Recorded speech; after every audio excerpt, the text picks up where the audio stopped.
大家好，我係司徒甲大，歡迎收睇《獨海浮沉》。今日咧同大家睇下呢隻 X-Power 嘅 Max Chill，咁佢嘅造型咧都幾得意㗎嚇，同一般嘅充電器有少少唔同，直頭係完全唔同添啦嚇。咁佢一次過咧就可以滿足晒蘋果 fans 嘅3個願望，同時咧都可以用磁吸去充 iPhone 啦、Apple Watch 啦同埋 AirPod 嘅。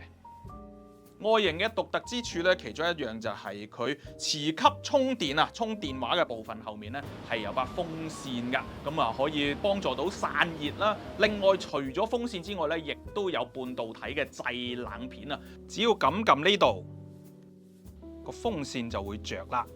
雙重散熱，咁可以降低嗰個充電嘅溫度之餘咧，亦都可以提高嗰個充電嘅效能㗎。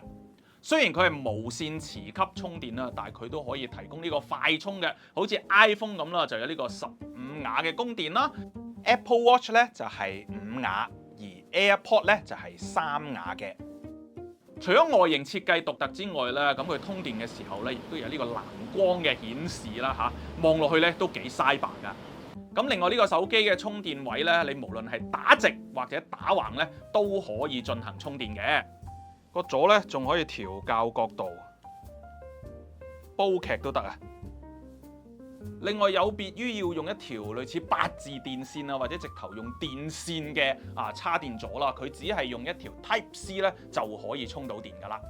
如果3個設備一齊快充嘅話，驚唔驚有呢個安全問題啊？佢裡面咧已經有一個安全裝置㗎啦，可以防止呢個過充啦、過流啦、過熱啦同埋短路嘅。全個充電座嘅重量咧，只不過係192 gram， 咁啊仲可以接得埋添啊，咁啊方便可以周圍帶嚟帶去用啊嘛。Max Chill 無線充電座咧有3個顏色可以選擇啊，如果有興趣嘅朋友咧，可以到下面嘅連結嗰度了解下。